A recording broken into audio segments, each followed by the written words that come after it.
नमस्कार प्यारे विद्यार्थियों, आज आप लोगों को होली की हार्दिक शुभकामनाएं। मेरा नाम है दिलीप यादव। हम लोग अपने स्टडी लवर दिलीप की फैमिली में आज कक्षा 12 का जो है चैप्टर नंबर 1 ठोस अवस्था पर चर्चा करेंगे। सोचे होली तो मना ही रहे हैं, साथ साथ जो है बोर्ड एग्जाम को भी हम लोग क्या करें, अपने दृष्टि में रखते हुए जो है थोड़ा बहुत पढ़ाई भी कर ले।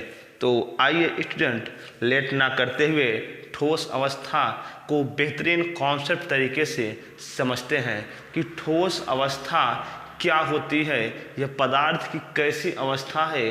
तो हम लोग कई बार पढ़े भी हैं कि यह पदार्थ की बहुत ही अस्थायी अवस्था मानी जाती है। ऐसा क्या ठोस में खास बात है कि जो है बहुत ही यूनिक डायरेक्शन देता है, और साथ में हम लोग देखेंगे ठोस कितने प्रकार के होते हैं। तो हम लोग आज पढ़ेंगे ठोस अवस्था अर्थात सॉलिड स्टेट के बारे में। तो ठोस अवस्था या सॉलिड स्टेट, जिसको हम बोलते हैं ठोस अवस्था।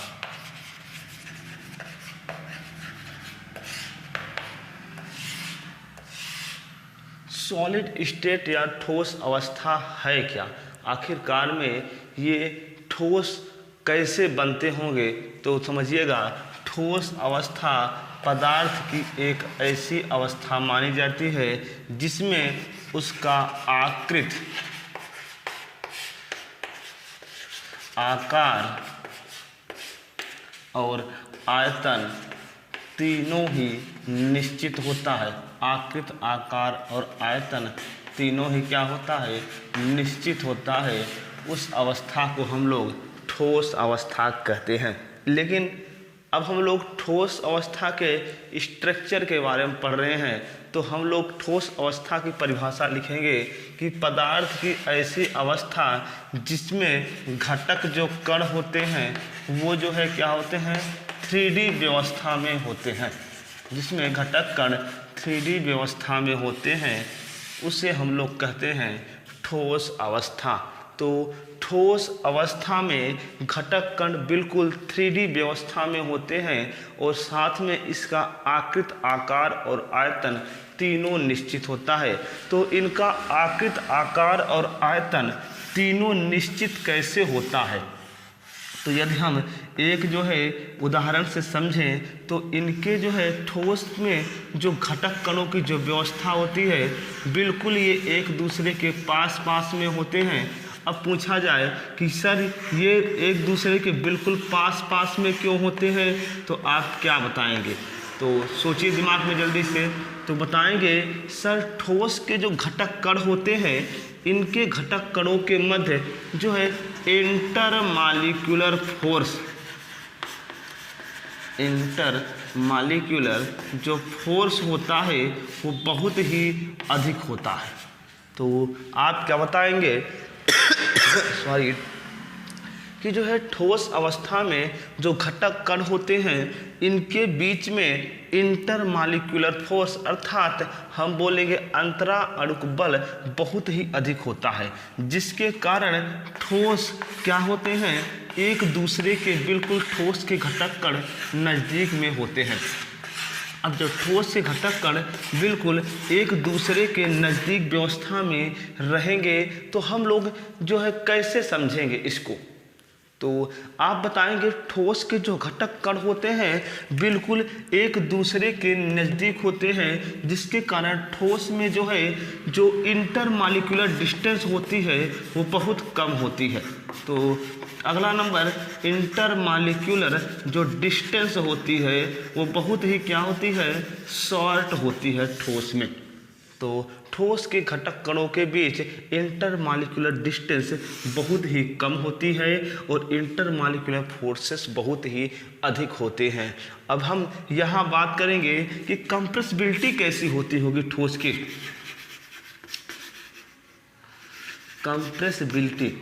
कंप्रेसिबिलिटी ठोस की क्या होती होगी। कंप्रेसिबिलिटी मतलब संपीड्यता, ठोस की संपीड्यता क्या होती है। तो आप क्या बताएंगे कि ठोस की संपीड्यता या कंप्रेसिबिलिटी क्या होती है। कंप्रेसिबिलिटी है क्या? जब हम किसी पदार्थ को क्या करें, मान लो ये पदार्थ है, इसको जब दबाएं तो क्या ये दब रहा है कि नहीं दब रहा है? तो आप बताएंगे यदि थोड़ा बहुत उसमें दब रहा होगा तो आप बोलेंगे सर इसमें कुछ न कुछ कंप्रेसिबिलिटी है।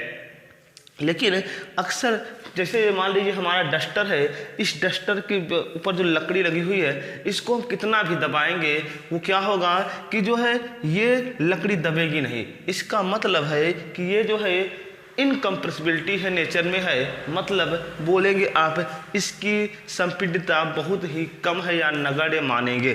तो ठोस की जो कंप्रेसिबिलिटी होती है वो बहुत ही ज़्यादा क्या होती है, कम होती है, जिसके कारण ठोस एक डिफरेंट शेप और वॉल्यूम में होते हैं और साथ में ये 3D व्यवस्था में भी होते हैं। अब बात यहाँ पे आई, सर इसमें इंटरमॉलिक्यूलर जो फोर्स लगा हुआ है, ये इंटरमॉलिक्यूलर फोर्स कैसे कैसे जो है ठोस के घटक कणों के बीच में ज़्यादा है और गैसों के घटक कणों के बीच में बहुत कम है। तो यहाँ पर आपको समझना होगा, जब भी हम लोग पदार्थ की अवस्था में पढ़ते हैं तो इनके घटक कणों के नेचर और इनके जो है शेप पर ध्यान समझना। इंटरमॉलिक्यूलर जो फोर्स लगता है उनके नेचर और शेप के बेस पर जो है घटक कणों के बीच में इंटरमॉलिक्यूलर फोर्स जनरेट होता है। मान लीजिए इनके घटक कण जो है आयनिक हैं, आयन है, तो आयन में क्या होगा, इंटरमॉलिक्यूलर फोर्स बहुत ज़्यादा होगा, जिसके कारण ये टाइटली बाइंडेड होंगे और इनमें क्या होगा, इंटरमॉलिक्यूलर फोर्स बहुत ज़्यादा होगा। तो इंटरमॉलिक्यूलर फोर्स का जनरेट होना उसके कांस्टेंट पार्टिकल या घटक कण के नेचर और उसके शेप पर डिपेंड करता है।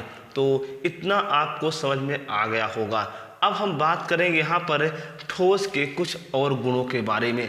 यदि ठोस अवस्था में हम देखें तो ठोस कितने प्रकार के होते हैं, अगर हम पूछें ठोस कितने प्रकार के होते हैं बताइए। ठोस के प्रकार। अब मैटर आया कि टाइप्स ऑफ सॉलिड अर्थात ठोस के प्रकार।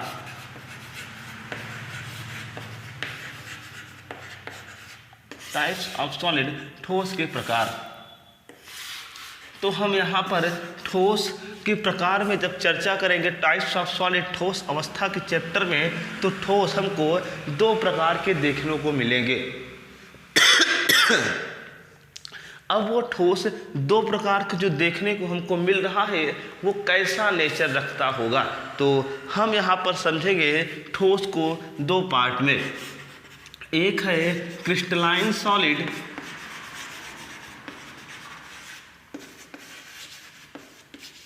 जिसको हम लोग ट्रू सॉलिड भी बोलते हैं, क्रिस्टलाइन सॉलिड या ट्रू सॉलिड कहते हैं। और एक होता है एमॉर्फस सॉलिड,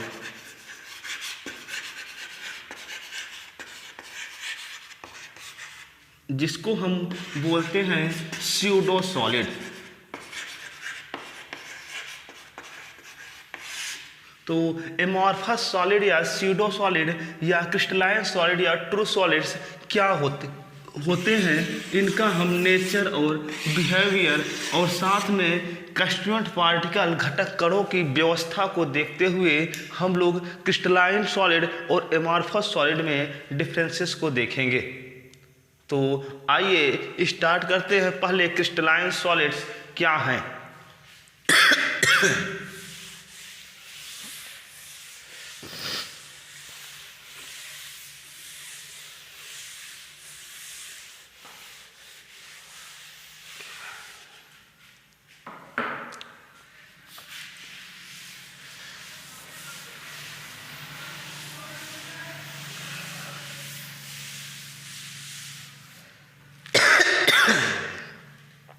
चलिए स्टार्ट करते हैं। पहला नंबर हमारा है क्रिस्टलाइन सॉलिड।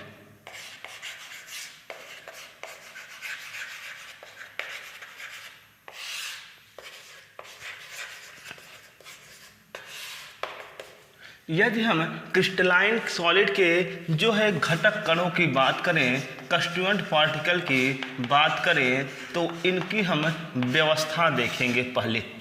तो क्रिस्टलाइन सॉलिड्स जो होते हैं, इनके जो कंस्टिट्यूएंट पार्टिकल होते हैं, आप देख रहे होंगे जैसे कि इस इमेज में कि बिल्कुल वो एक दूसरे के क्या होते हैं, एक नियमित व्यवस्था में होते हैं। कैसे होते हैं हम समझेंगे यहाँ पर। पहले हम समझेंगे कि जो है कंस्टिट्यूएंट पार्टिकल का घटक कणों का व्यवस्था किस प्रकार से है कि इसको हम क्रिस्टलीय ठोस बोल रहे हैं। यदि हमको ये व्यवस्था समझ में आ गई तो हम आसानी से समझ जाएंगे कि क्रिस्टलीय और जो है अक्रिस्टलीय ठोस अर्थात एमॉर्फस सॉलिड में क्या अंतर है। देखिए यहाँ पर आपको दिख रही होगी व्यवस्था कि जो है धनायन और ऋणायन का क्रम एक निश्चित व्यवस्था में जा रहा है। धनायन और ऋणायन का क्रम एक निश्चित व्यवस्था में जा रहा है, जिसके कारण आप समझना होगा आपको कि इनकी जो व्यवस्था दिख रही हमको एक नियमित व्यवस्था में दिख रहा है। धनायन ऋणायन इस प्रकार से एक अल्टरनेट माध्यम में चल रहा है। अब देखिए यहाँ धनायन था तो यहाँ व्यवस्था हमको बनानी होगी ऋणायन धनायन, फिर यहाँ लिखेंगे ऋणायन फिर धनायन। मतलब एक आपको दिख रहा है कि एक डिफरेंट पैटर्न में जा रहा है सर।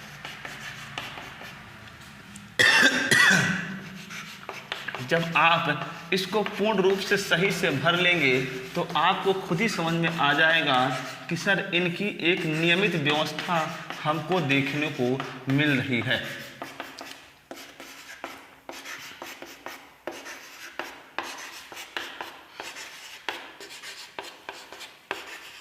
देखिए अब यहाँ पर आपको दिख रहा होगा कि क्रिस्टलाइन सॉलिड्स के जो कंस्टिट्यूएंट पार्टिकल अर्थात घटक कण जो होते हैं वो क्या होते हैं, एक नियमित व्यवस्था में दिख रहे होंगे। धनायन ऋणायन इस प्रकार से हर एक क्रम, हर एक एंगल पे देखेंगे वही क्रम दिखेगा, धनायन ऋणायन। इस प्रकार से आप समझ सकते हैं कि क्रिस्टलाइन सॉलिड्स कि जो घटक कण होते हैं वो एक नियमित और एक निश्चित व्यवस्था में होते हैं, और ये इनकी जो क्रम का जो व्यवस्था का जो क्रम चल रहा है, जो ऑर्डर चल रहा है, ये लॉन्ग रेंज ऑफ ऑर्डर अर्थात एक दीर्घ परास व्यवस्था में होते हैं। तो क्रिस्टलाइन सॉलिड्स कि जो है यहाँ पर हम बात करेंगे गुणों की बात करें, क्रिस्टलाइन सॉलिड के गुणों की बात करें तो हम क्या बताएंगे। तो क्रिस्टलाइन सॉलिड के जो घटक कण हुए वो एक कहाँ है, तो आप बताएंगे वो एक निश्चित व्यवस्था में है, वो एक निश्चित व्यवस्था में है। दूसरी पॉइंट आप बताएंगे कि ये एक दीर्घ परास व्यवस्था में है। दीर्घ परास व्यवस्था का मतलब क्या हुआ, दीर्घ परास व्यवस्था का मतलब हुआ कि ये क्रम बहुत दूर तक जाएगा, इसलिए इसको हम बोलते हैं यह एक दीर्घ परास व्यवस्था में स्थित है। तीसरी पॉइंट जो हम लिखेंगे क्रिस्टलाइन सॉलिड्स में जो जब हर एक घटक कण बिल्कुल एक दूसरे के बिल्कुल एक निश्चित क्रम में होंगे तो फोर्स ऑफ अट्रैक्शन हर जगह समान होगा, अर्थात उनका जो है चाहे यहाँ टेम्परेचर दीजिए उतने ही टेम्परेचर में ये भी गलेंगे, यहाँ भी देंगे उतना ही गलनांक आएगा। अर्थात क्रिस्टलाइन सॉलिड का जो गलनांक होता है, जो मेल्टिंग पॉइंट होता है, वो क्या होता है, निश्चित होता है। वो एक क्या होता है, निश्चित होता है। अगली पॉइंट हम लिख रहे हैं कि जो है जब क्रिस्टलाइन सॉलिड्स को घटक कणों को जब काटा जाता है, मान लीजिए हमने यहाँ से इनको काटा तो आपको दिख रहा है सर यहाँ पर इनके जो काटा हुआ जो स्थान है वो बिल्कुल क्या होगा कि जो है एक चिकनाहट रहेगी उनके किनारों पर। क्रिस्टलाइन सॉलिड जब कटते हैं तो उनके जो किनारे पर होता है अर्थात कटे हुए भाग में जो है चिकनाहट रहेगी, कटे हुए भाग में चिकनाहट दिखेगी। मतलब एक स्लेब रहेगा, एक साफ रहेगा। जैसे हमने यहाँ बना दिया, अगर हम इनमें काटे हुए हैं तो एक निश्चित एक जो देखो आपको जो चिकनाहट देखने को मिलेगी। अगर ऐसे इस प्रकार से होता तो आप कहते सर खुरदरापन है। क्यों चिकनाहट क्यों आ रही है? तो आप बताएंगे एक निश्चित क्रम में हमको दिख रहे हैं घटक कण, जिसके कारण इसमें चिकनाहट देखने को मिल रही है। अब हम अगली पॉइंट बात करें तो जो क्रिस्टलाइज सॉलिड के जो कंस्टिट्यूएंट पार्टिकल है वो एक दिखा जाए तो एक हर एक एंगल पर इनका नेचर अलग अलग दिख रहा है। कैसे? यदि हम इस एंगल पर बात करें तो हमको कौन सी व्यवस्था देखने को मिल रही है? तो a + b - a + b- इस प्रकार देखने को मिल रही है। यदि हम इस एंगल पे बात कर दें तो इस एंगल पर हमको घटक कणों की व्यवस्था दिख रही है, b - b ये सब करके दिख रही है। अर्थात हर एक एंगल पर इनका डायरेक्शन चेंज होता दिख रहा है। इसलिए हम बोलेंगे कंस्टिट्यूएंट पार्टिकल जो होते हैं वो विषमदैशिक होते हैं, विषमदैशिक होते हैं। हम इसको बोलेंगे एनाइसोट्रॉपिक नेचर, एनाइसोट्रॉपिक नेचर। तो हमको इतना क्रिस्टलाइन सॉलिड्स के बारे में पता चल गया। तो आपको अब हमको पढ़ना है अगला नंबर हमारा जो सॉलिड के जो टाइप्स में होगा, एमॉर्फस या स्यूडो सॉलिड। हमको ये भी पता है कि जो है क्रिस्टलाइन सॉलिड्स में जो है जो संपीडितता होती है, इनकम्प्रेसिबिलिटी होती है। मतलब आप बोलेंगे इसमें इसको दबाएंगे तो दबेगा ही नहीं, लेकिन यदि क्रिस्टलाइन सॉलिड्स को दबाया, एमॉर्फस सॉलिड को दबाया जाए तो दबेंगे। सॉरी, आइए स्टार्ट करते हैं एमॉर्फस सॉलिड पर।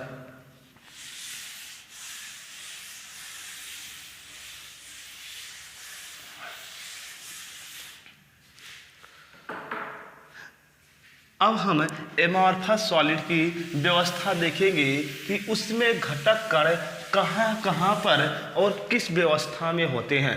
देखिए क्रिस्टलाइन सॉलिड्स में आयन होते हैं और इसमें जो होते हैं वो आयनिक व्यवस्था में नहीं होते हैं। इसका मतलब यहाँ पर हम बात कर रहे हैं अब जो है अगला हमारा जो ठोस है उसका नाम है amorphous solid.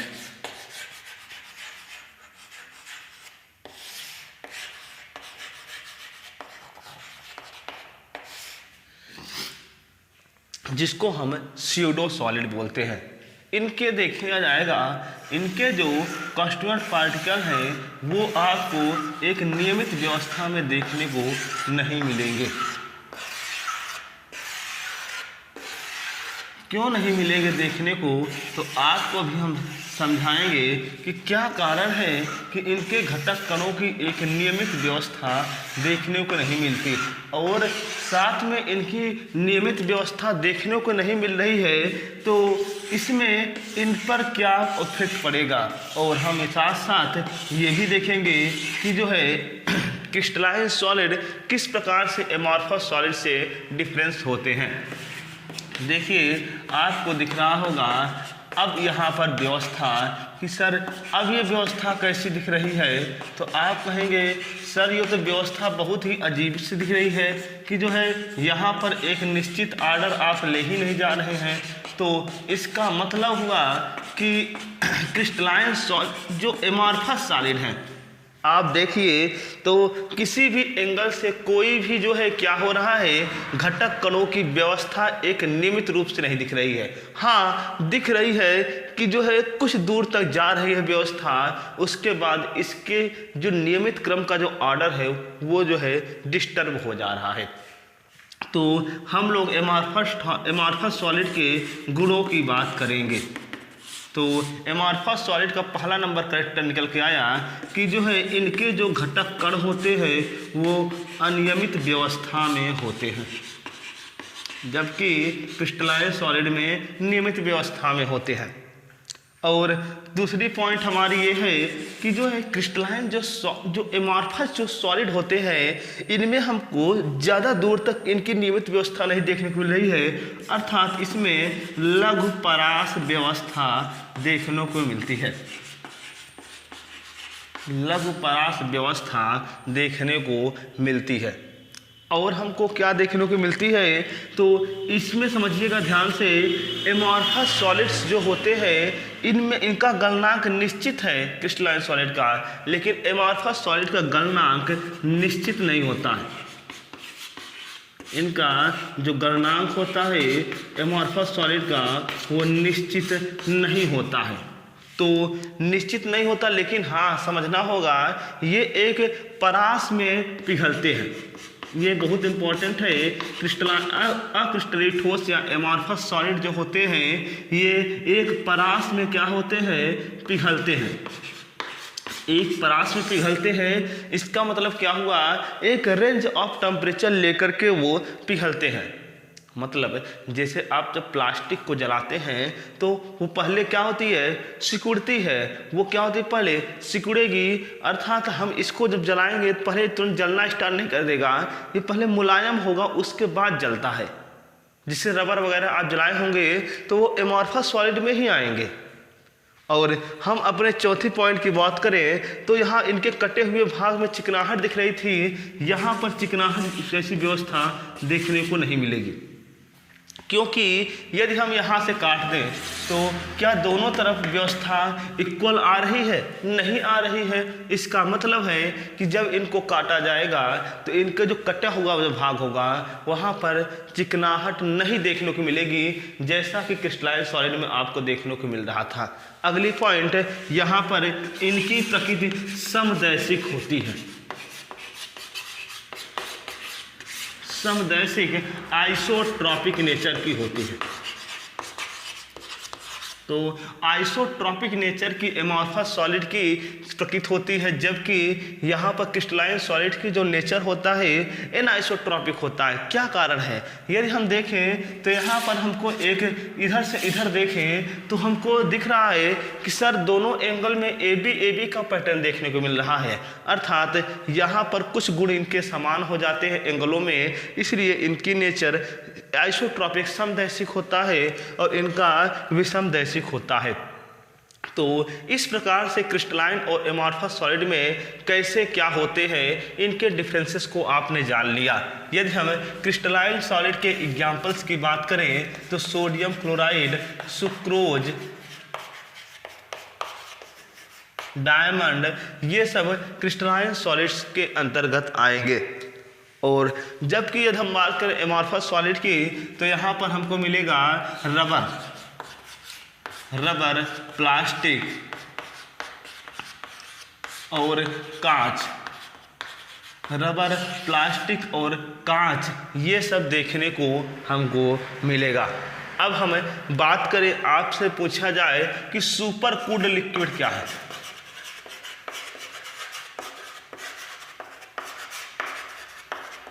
Super cooled liquid क्या है, तो आप क्या बताएंगे।